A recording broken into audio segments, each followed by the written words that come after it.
listening to the home of cool, irreverent, and entertaining talk, right here on LA Talk Radio.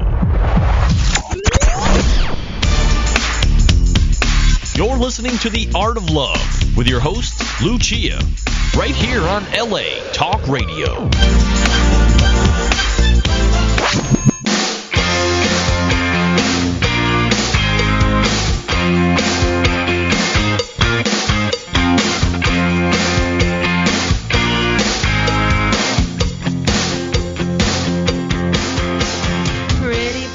Hello and welcome to The Art of Love.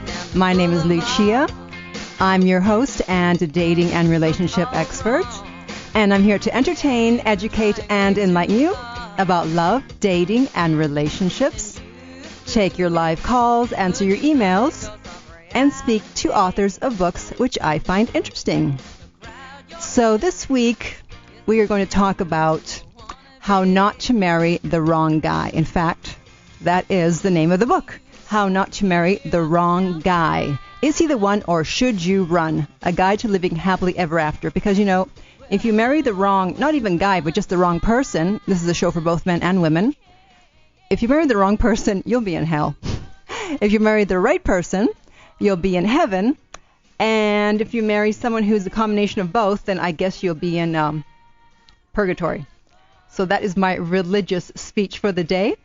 So let's speak to the author, one of the authors of this book, and that is Jennifer Goulvain. Welcome to the show, Jennifer. Hello, Lucia. Thanks so much for having me. Oh, it's my pleasure. So Jennifer is a licensed clinical social worker whose primary focus is working with couples and families. She earned her MSW from the George Warren Brown School of Social Work at Washington University in St. Louis. She continued her postgraduate training at the Menninger Relationship and Family Therapy Training Institute, and she co-authored the book with Anne Milford, who unfortunately could not be on the call today, and the website is coldfeetpress.com without any of the W's, so it's just coldfeetpress.com. So Jennifer, how did you and Anne decide to write this book? You know, this was actually Anne's baby when I first met her, and her backstory is that she actually called off a wedding about 18 or 19 years ago, and as she came back home with her wedding dress in a box, she was surprised to meet so many people. It was men and women, actually, who came up to her at cocktail parties and gatherings saying, you know, how did you have the courage to do this? How did you know that he wasn't the right one? And being a freelance writer, she just kind of tucked the idea in the back of her head that this would be a really great advice book for folks, because there's so many books on the shelves that talk about, you know, 10 ways to meet a guy, 10, you know, great ways to have sex with your guy. Right. But there really isn't anything out there that can help women who might be questioning or having doubts about their relationship. So as she was gearing up to do some interviews with folks, we have mutual friends, and at the time I was in private practice in St. Louis and was meeting a lot of people on my couch with these questions, you know, getting ready to get married and coming and saying, should we call off the wedding? How do we know if it's right or if it's wrong? And so after Anne and I met and we started talking about this idea, we just felt like together we could offer a voice to women and men who are looking to have healthier, happier relationships and have healthy, happy marriages as well. And how did you do the research for the book? It was interesting because we didn't have to go very far to meet folks who had gone through with a wedding that they knew was a mistake. And that was really the first criteria. So we sent emails and made phone calls to friends and family saying, you know, do you know anyone who went through with a wedding and walked down the aisle knowing from the beginning that it was going to be a mistake? And that email went out and it was passed across the country, and our inboxes were inundated with stories from women saying, yes, this happened to me and I would love to share my story in order to help other people who might be facing this question. Wow. Do you happen to know, by any chance, what percentage of women want to call off the wedding and don't, or how many actually do call it off? Well, that's interesting because it was actually really easy to find women and men who went through with the wedding. It was much more difficult to find folks who had called it off. And that was sort of the main idea and thought for this is that most people go through with it. And we estimate that if you ask 10 divorced women, if they knew it was a mistake, 3 of those 10 would say they knew on the wedding day that the marriage wasn't going to last. So we felt like that was a pretty big percentage of divorced folks out there. Wow, you would think it was more. I wonder, but is anyone ever 100% certain when they are getting married? Do you think? That it's right? Yeah, that's right. Yes.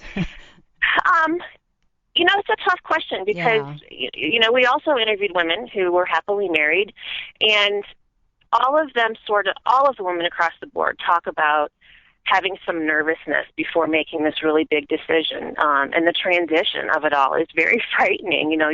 You're committing yourself to this one person for the rest of your life. But for those women that were in healthy relationships, there was no doubt in their mind.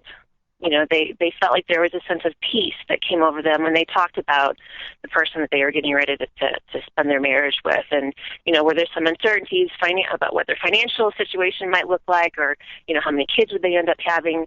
I think those are pretty normal questions and concerns that women might have.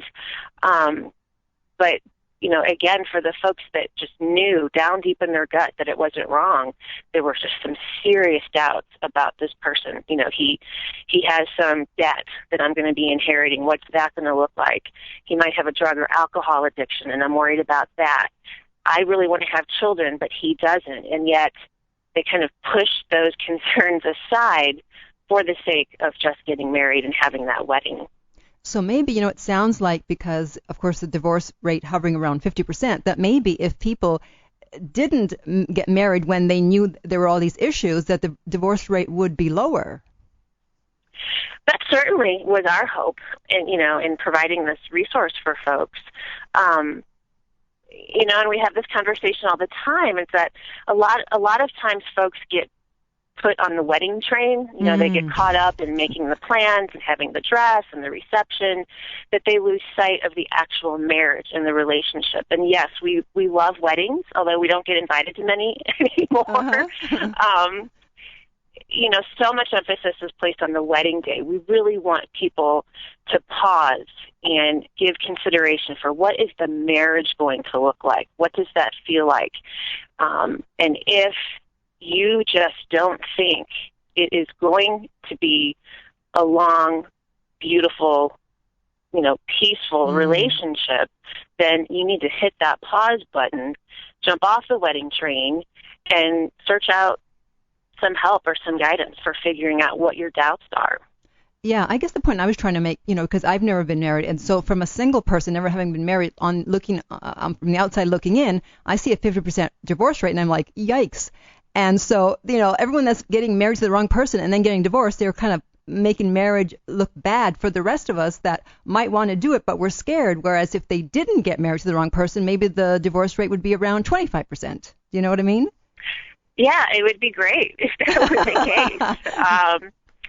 Anna and I, we like to brag. Both of us have been married almost 20 years. So, marriage is difficult, to say the least. And imagine going through the difficulties with someone that you don't even really like that much. What makes it difficult, in your opinion? I think about this a lot, and I adore my husband. He's, one of my best friends. But, it's the day in and day out things. And, one of my examples is that coming together on decisions related to children can often be difficult. One parent might feel, or one person might feel like, oh, you let that slide, it's not a big deal. And then you feel very strongly that your child needs to be taught a lesson on this particular subject. And then you're kind of having this disagreement in front of the children, and they're looking at you like, well, who should I listen to? That's probably what we struggle with the most. Yeah. Financial difficulties. My husband lost his job last year, and so we had a lot of changes come into our life. And although we were together on it, there were a lot of changes that came up that, 20 years ago, if you asked me, would those things have happened, I never would have believed you. Right. I have a good client friend that a year into their relationship, her husband was diagnosed with oral cancer, and they married later in life and, thought they'd be traveling and enjoying each other, and she ended up being a caretaker and he ended up being a patient. And and they've gotten through that. But again, you don't anticipate that those are the things that are going to happen when you're getting married, because you get so caught up in things are going to be like the fairy tale and live happily ever after. Well, life throws you curveballs, and you need to get through it together. Right. Were you aware that the divorce rate the women file for divorce over 2/3 of the time? I was not familiar with that statistic. Yeah. I'm not surprised by it, really. Uh-huh. And thinking back over the years, all of the couples that I've worked with, it typically is the female who goes filing first. But don't you find it interesting that it's always usually the women that push to get married? Not always, and then once they're married, it's the women that are trying to get out. Yeah, well, and maybe it's they have that wake up call, and Yeah. I'm not sure what instigates that, but Yeah. I do think our world makes it easy for folks to get divorced. So right. Maybe they just get to the courthouse faster. Sooner. They can run faster. So, okay, now, of course you talk about red flags in the book and deal breakers. So what is the difference between a red flag and a deal breaker? It's really individualized. So a red flag for me may not be a red flag for you, but red flags will trigger gut feelings within you. And that's probably the most important piece of how not to marry the wrong guy that you'll read about. If you get that funny sensation, you call it intuition, that feeling down deep in, butterflies deep down in your stomach, that something just isn't right there, and it's a consistent feeling. It's not just something that might show up once and then you don't feel it again.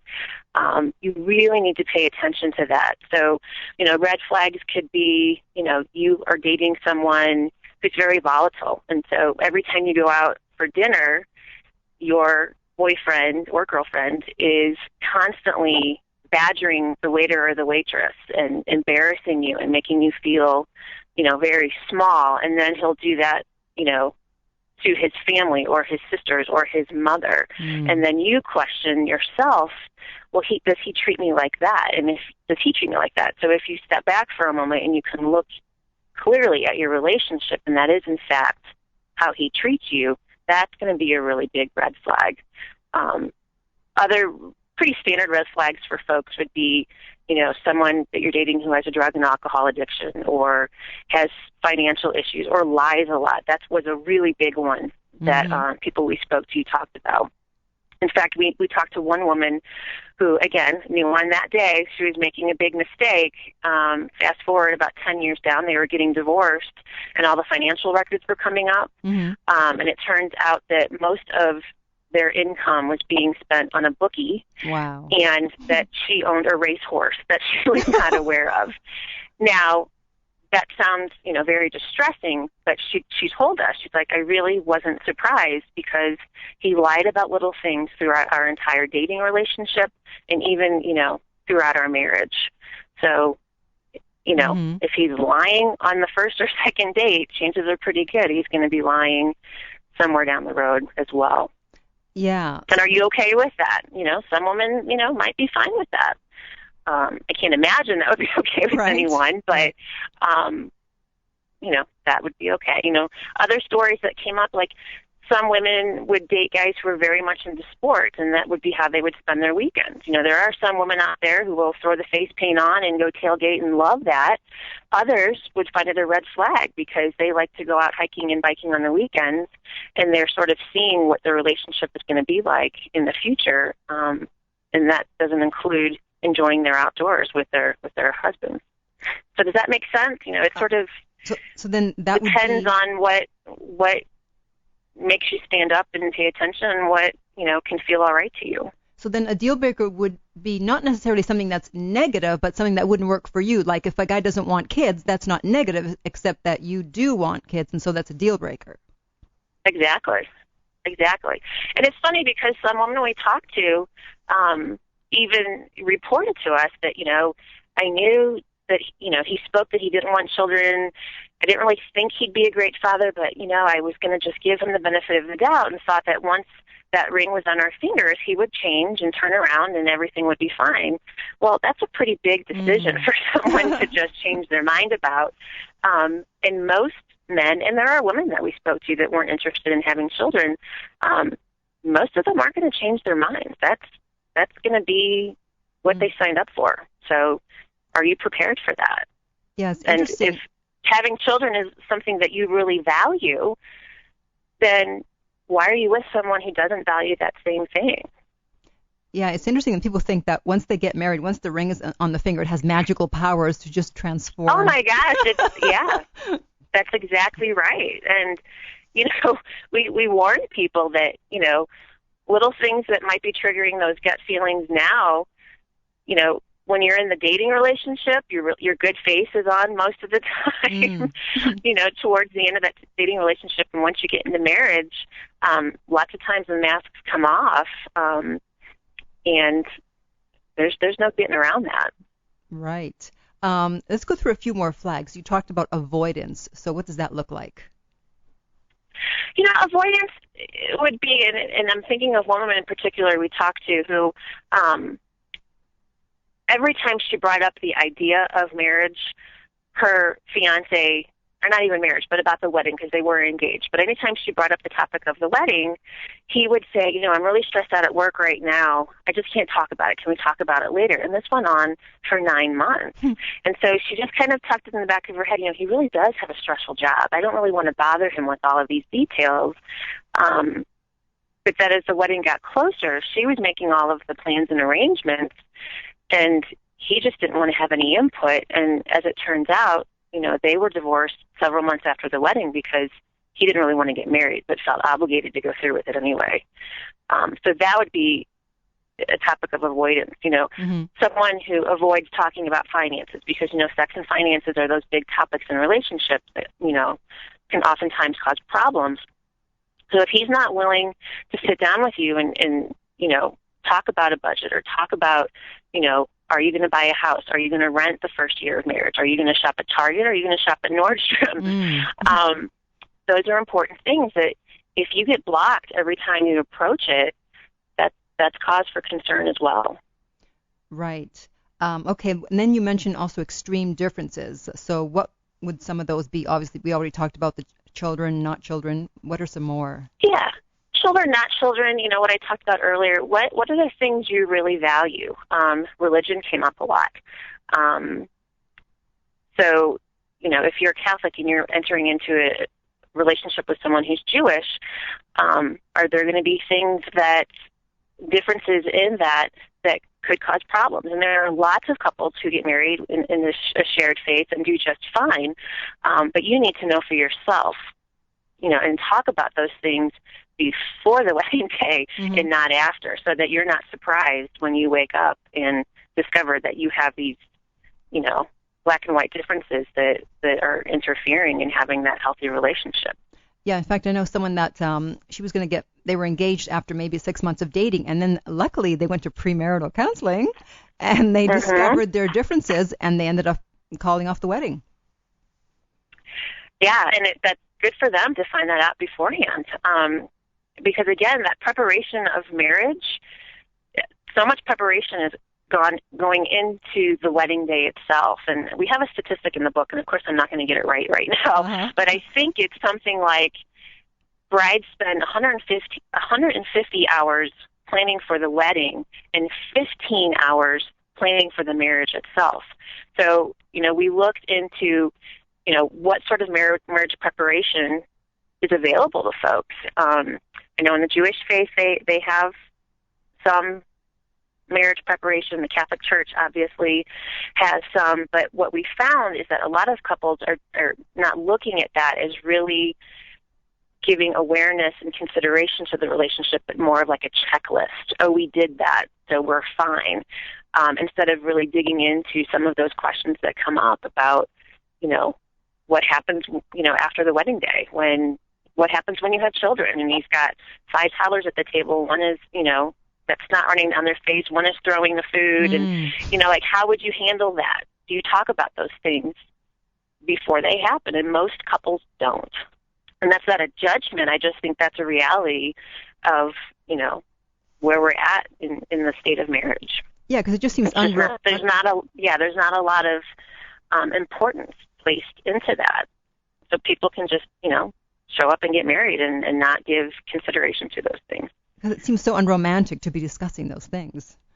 Oh, absolutely. And when you're planning a wedding, like I said, it should be, all about the dress and the fairy tale and, the cake and, all those, the limo and that's all wonderful. But, what about the day-to-day stuff that's going to be coming up as soon as that wedding day's over? And that day goes by really fast. Yes, I'm sure. Okay, let's go through a few more flags. So self-centeredness, what does that look like? Because we can't always tell. Sometimes we just think, he's into himself or he's a little egotistical. Yeah. Well, again, one story I'm thinking of in particular that could address that issue is we spoke to a young woman, very successful businesswoman in Manhattan, lived a great life with her husband, and questioned his self-centeredness. And, not that we as women need to be placed high on a pedestal, because I absolutely don't believe that's where we belong, but would never give consideration for her feelings or her thoughts or her opinions. And in fact, she became very ill and asked him for some help. I mean, to the point where she had like 105 fever and was just, flu-like symptoms and really bad. And he put her in a cab and said, I don't have time for this. Wow. Sent her to the hospital, and the nurses were floored that this poor sick woman showed up. Oh, my God. So sick, and her husband just threw her in a cab. And when she questioned him about it, his response was, well, of course, and this was before the World Trade Center bombings happened, but he said if the World Trade Center was burning down, of course I would rescue you. But her thought to herself was, well, I don't need a hero. I just need someone there to be with me for the day in and day out things. And he was so sort of into himself and his career and what he needed that he couldn't see that. Or if he could see it, he didn't provide that for her. And so did they end up getting divorced? Absolutely. Yeah. That's an important piece, because all of the women, and we talked to hundreds of women and some men, but for purposes of the book, we focused on women. For those who knew on the wedding day that they were making the biggest mistake of their life, 100% of them got divorced. Wow. Not one single woman. And some divorces could have happened, like one happened within months of the wedding. Others happened, years and years down the road. But not one of them stayed married. Yeah, I'm thinking of, the actor Corbin Burnson. He was on L.A. Law.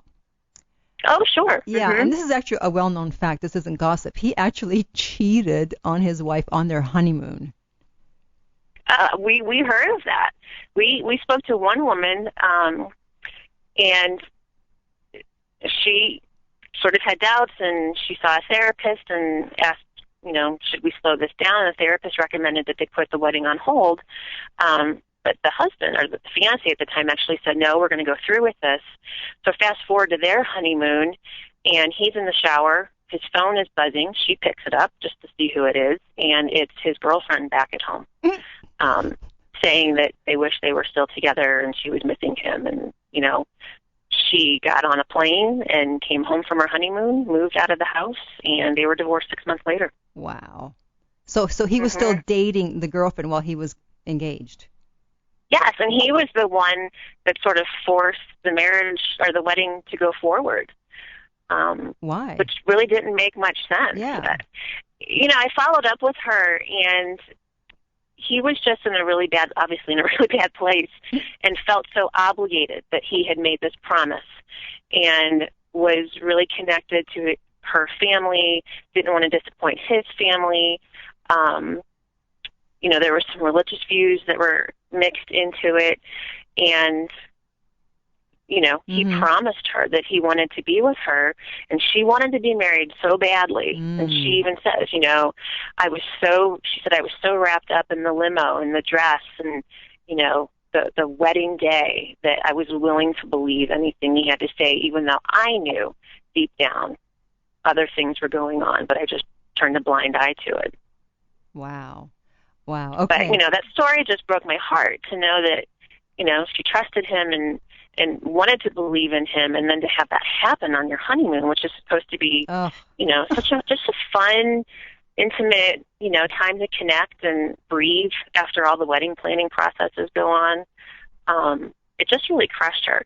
But to update you on her, she did find her right guy. Mm-hmm. They did get married, and they just had their first baby last week, and she is so happy. So good, finally. Yeah. Okay. And one more red flag. So fear of intimacy. What are some signs that someone has fear of intimacy? Well, again, what is your definition of intimacy for you personally? But if you have, if your fiance or your boyfriend or your husband is more interested in spending time with his friends and not spending time with you, that can be a red flag. And, again, talking to a lot of women, some of the themes that came up were, all he wants to do is watch television, or all he wants to do is play video games, or all he wants to do is work. And when it's time for us to be together, there's always excuses. Oh, I'm too tired, or, I'm really busy right now. If you're not having those moments of, and it doesn't have to be just about sex, that might be your definition of intimacy. But for most women, it's wanting to be paid attention to, wanting to be held, wanting to feel like you're cared about, and thought about throughout the day. So lots of times I'll encourage couples that I'm seeing, fast-paced world, right? But just send a text that says, hey, I'm thinking of you and I can't wait to see you tonight. That would be a great example of intimacy. So if, the woman in the relationship is doing those things, but they're not being reciprocated, what's up with that? Why isn't that? Are you asking for what you need? And if you are, and it's not being given, you're going to feel resentment about that. You're going to feel badly about yourself. What's wrong with me? Why isn't he paying attention to me? And I can't tell you how many women I speak to who, again, just sort of brush that aside and think, oh, that's normal. We're married now. That just changes. And you're right. And I'm a mother of twins. So after those kids were born, intimacy was really difficult. But we talked about it, and we asked each other for what we needed, and we gave that to each other. And we continue to do that. And so you kind of have to renegotiate what you want your intimacy to look like. And I'll just repeat, if you're not giving what you're receiving, you need to question that. Why is that? And it's not normal, to have sex once a month, or I don't want to say that, but if that's your normal. But if it's not normal for you and you want more, you should receive more. Absolutely. Okay, so you have I guess it's an equation in the book, and it's red flags plus gut feelings equals trouble. Yes. And again, that goes back to what I stated earlier. What's a red flag for you? If they're happening and that triggers those gut feelings, pay close attention to that. Don't ignore those gut feelings, because 99.9% of the time they are right on. They know what's best for you. They warn you when things aren't right. I think women are probably taught more about intuition and gut feelings. Men have them too. We've talked to men who said, yeah, I had this feeling. It was just like this. Ignoring that is... Yeah, trouble. Hello? Uh-oh. The trigger. And then go explore that. Find out if it's a valid feeling. 9 times out of 10 it will be. If you just ignore that it's there, and a lot of people do, it is going to show up again and again, and whatever the behavior was that caused it is going to continue on to happen unless you bring it to the forefront. And I think your body, if you're not going to consciously address it, your body always gives you clues, because either you'll get sick or whatever. But I remember one time, the only time I've ever had a panic attack, I was dating this guy for several years, and things were not good. And I had gone home for 3 weeks to visit my family. And the day before I was supposed to fly back, I got this panic attack, and because I was like, oh, no, I got to see him again. Absolutely. That's such an important point, the connection between our minds and our bodies. And we spoke to folks who, again, stuffed those feelings, and same thing, we heard about migraine headaches, we heard about ulcers, we heard about one woman who swore she had cancer. She didn't, but, she was showing symptoms. I would think headaches were probably the ones that came up most often, because we carry tension inside of ourselves. Mm-hmm. So yeah, if you go home every night feeling that and you're getting sick, that's just, again, you're so important. And in a healthy relationship, those things don't show up. In Right. 18 years of marriage, I've never, felt nauseous because I was going home to see my husband. That's just not how it works. Right. It shouldn't work that way. And so don't accept that. Yeah, definitely. I think we're having a little phone trouble here. And knows how to take care of you, but you have to put that into action. And if you don't, are you willing to sacrifice your health to be in a relationship, because that's better than being alone? And that's probably, the number one reason we heard from people is, well, he wasn't that great a guy, but I was, we had been together for 7 years, or, it was the next logical step. Right. And then you just get in this rut, and before you know it, you're 5 years into a marriage that makes you feel miserable. Yeah, in fact, you mentioned that in your chapter, Race to the Altar, which I think is a great title. You said that, people sometimes get married because they think, well, we've been dating for 5 years, so I guess the next thing to do is to get married. Yep. Yeah, a lot of reasons why women and men race to the altar is, there's the external pressures. All my friends are getting married. Aunt Helen, every time I'm at Christmas dinner, is asking me, when's it going to happen? When's it going to be your turn?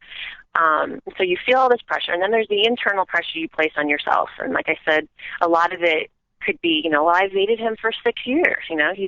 He's really college, and there's all this time invested that I don't want to waste all those years from dating, so I'll just get married and things will definitely get better, right?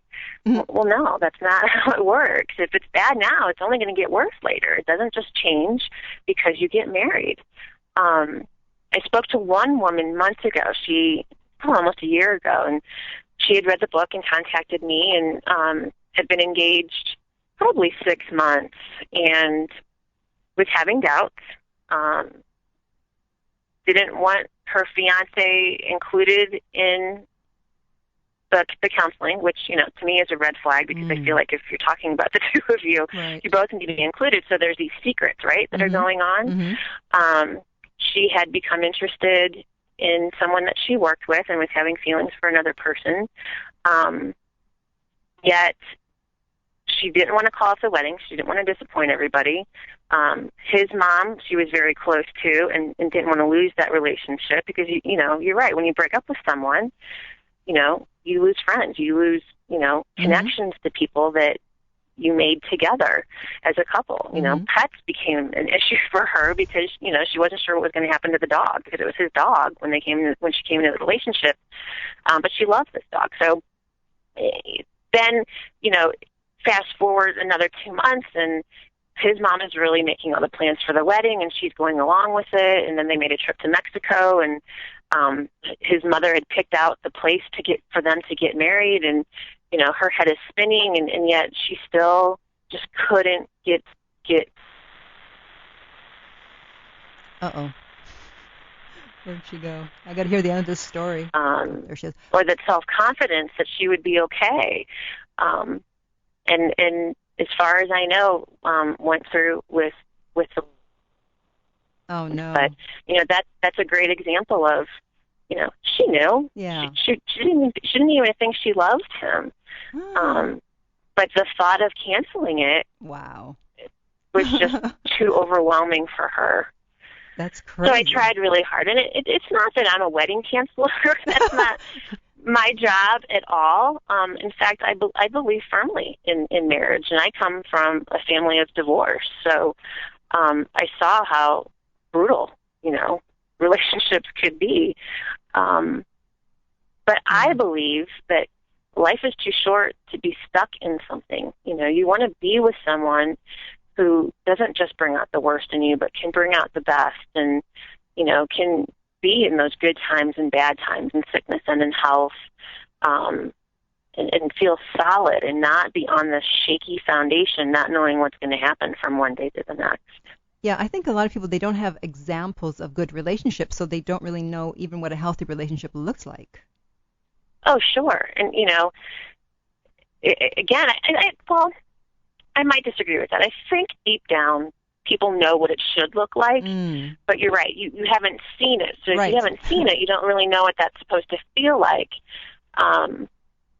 You know, and then I go back and forth on, you know, if you don't have it in your life, then you turn on the television and you see all these crazy relationships happening on reality TV. Yeah. So that sort of filters in there, and people put up with a lot of stuff that I don't think they should, and they don't really want to, but it's just for the sake of being in a relationship. Because, again, a lot of women we spoke to felt like they weren't complete or they weren't successful if they weren't married, you know, say by the age of 30 or 35. So they make anyone the one, because that idea of, well, if I'm married, if I'm, you know, in a house with a white picket fence and a Labrador Retriever and a husband, then, you know, I win a prize, right? I get to be seen as, you know, being successful, and it's just not quite that simple. And although marriage should be a success, I don't think you have to get married to prove anything to anyone. Yeah, exactly. It's get your own house and your own stuff in order before you bring that into something or with someone who isn't in order themselves. Yeah, that's what the great thing about, you know, getting older is. I mean, I've never felt the pressure to get married, and I'm over 40, and it's like, I don't care. If I get married, great. If not, I don't care. You know? Yeah. And actually, there's a story in the book from a young woman, well, you know, someone in her 40s, so I consider that young, you know, who kind of talked about the difficulty she had being, you know, mid-40s, and how rather than looking at that as some failure, you know, I'm not married, I don't have children yet, she took it as a time to really pay attention to herself. And that's not a selfish thing, but to do the things she enjoys, to explore what's important to her and what's not. And ultimately, she said, if through all that work and all that, you know, self-process, someone were to come along, she would be that much better in a relationship. She would have that much more to offer, rather than trying to figure all the stuff out and be in a relationship and try to figure out all his stuff and then not be sure about either of them. Right. You know, if she felt like she was getting to a place where she was feeling much more solid about herself. And did she want to be married? Absolutely. That was something that, you know, she would love to have in her life, but it wasn't going to be a failure if it didn't happen, and she was just going to leave herself open to whatever her plan was meant to be. Right, exactly. Now, in the book, Anne tells the story of how Diana, Princess of Wales, helped her decide to cancel her wedding. So do you want to briefly go over it? Yeah, and secretly we're hoping that, you know, Kate and William cancel their wedding, so we have a good story to go with. But yeah, it's interesting. I love it when she tells the story, but I can tell it too. It's she had moved to where her fiancé was, and within a few days, she just knew she did not want to be with him. But, you know, she had left her home, she left her job, and she was just going to stick it through. She was like, I'm just having cold feet. This will be fine. And a few months later, she was working, you know, at a really nice job, and they threw her a shower, and she was opening this box of monogram towels. And at the time, I'm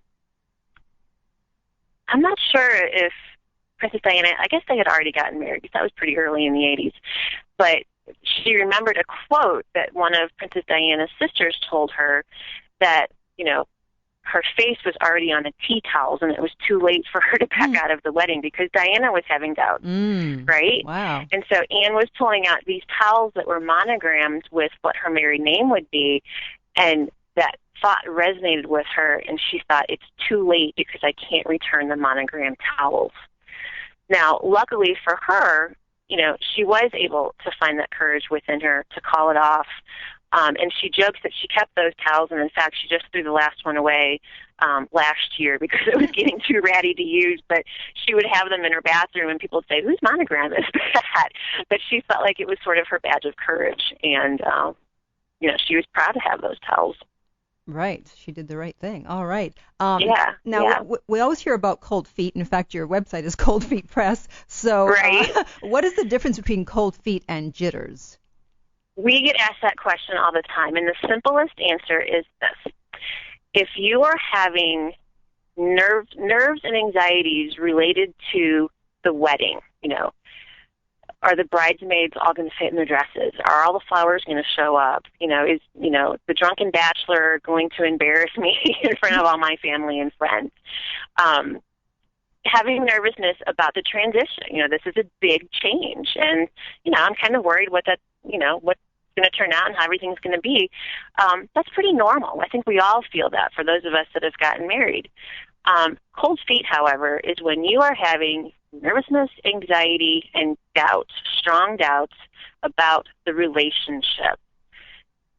Is he going to change his behavior? Is he going to quit drinking so much after we get married? How are we going to handle all of this debt after the wedding? We're not going to be able to afford a house, and he doesn't want to, pay off his bills. So again, those serious doubts that trigger the gut feelings, that's going to be cold feet, and that's a lot different than just having some, nervousness about, the wedding day itself. Right. Now, why do you think that so many smart, beautiful, successful women stay with the wrong guy? We ask that question all the time to smart, beautiful women we talk to. And the bottom line that always shows up, the theme that always shows up, is the fear of being alone. And I talked a little bit about that earlier. There is just this thought that goes through their head, and not all women are afraid of being alone. I mean, you talk about how you feel pretty clear about where you're at in your life.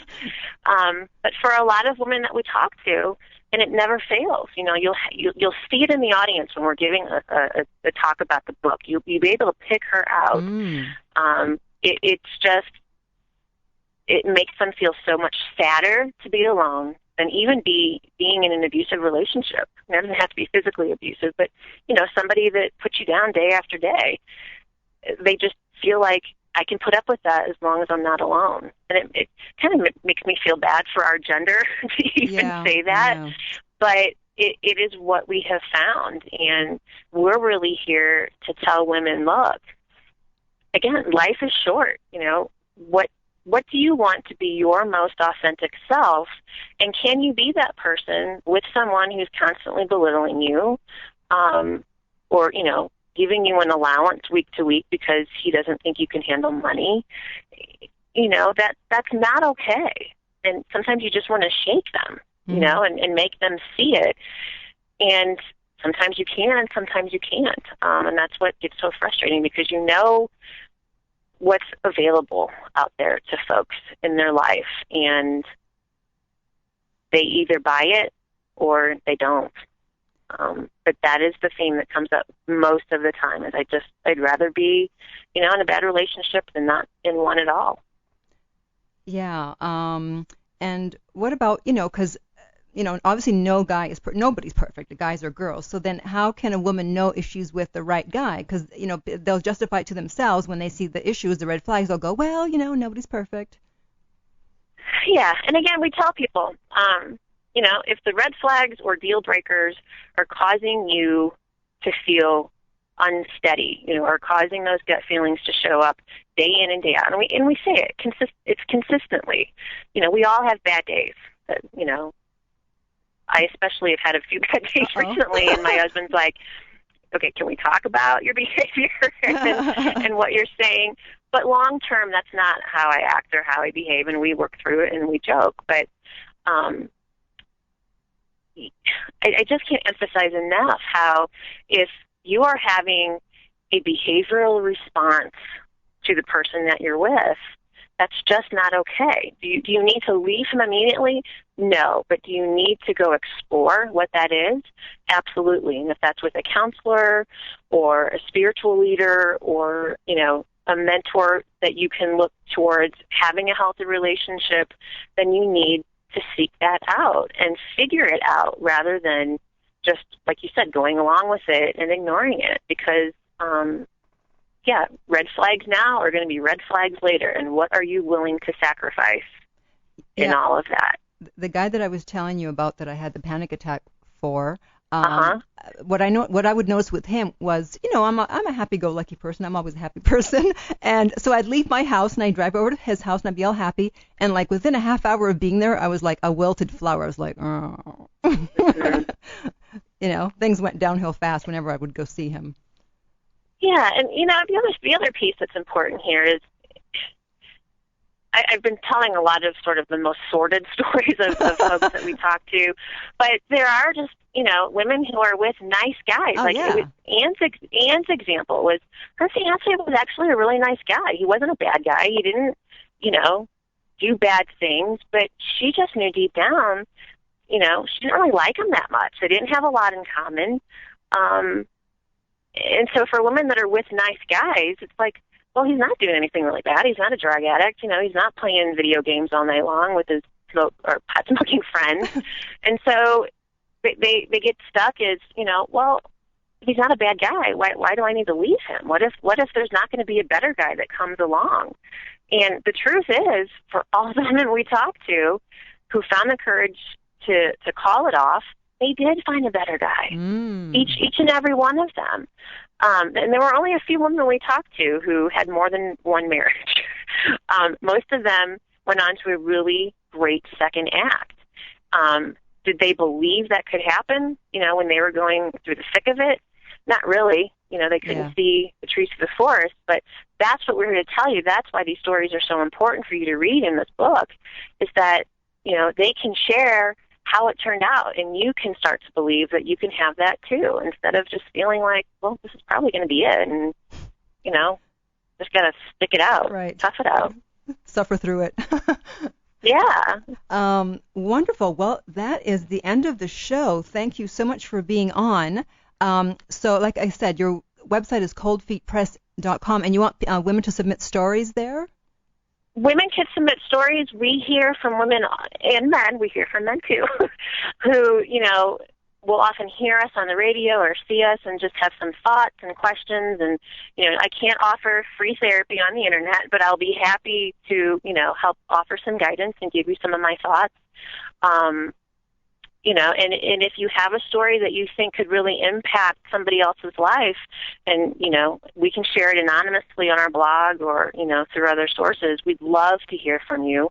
Since the book launched last May, we've probably heard from, hundreds and hundreds of people across the world, actually, who, this book resonated with them, the stories resonated with them, and some people have called off their weddings, some people, put it on pause and worked through it and, were able to get married and be happy and, read the stories and felt like, I do feel good with my relationship. I do just have jitters. It's not cold feet, and I'm really happy. So, like I said, we're not here to break up the world. We just really want folks to pay attention so that they can have those healthy, happy relationships that really can make a difference in your life and make it worth living, being with someone. Yeah. Right. Okay. And again, the name of the book is How Not to Marry the Wrong Guy. Is he the one, or should you run? So thanks again for being on.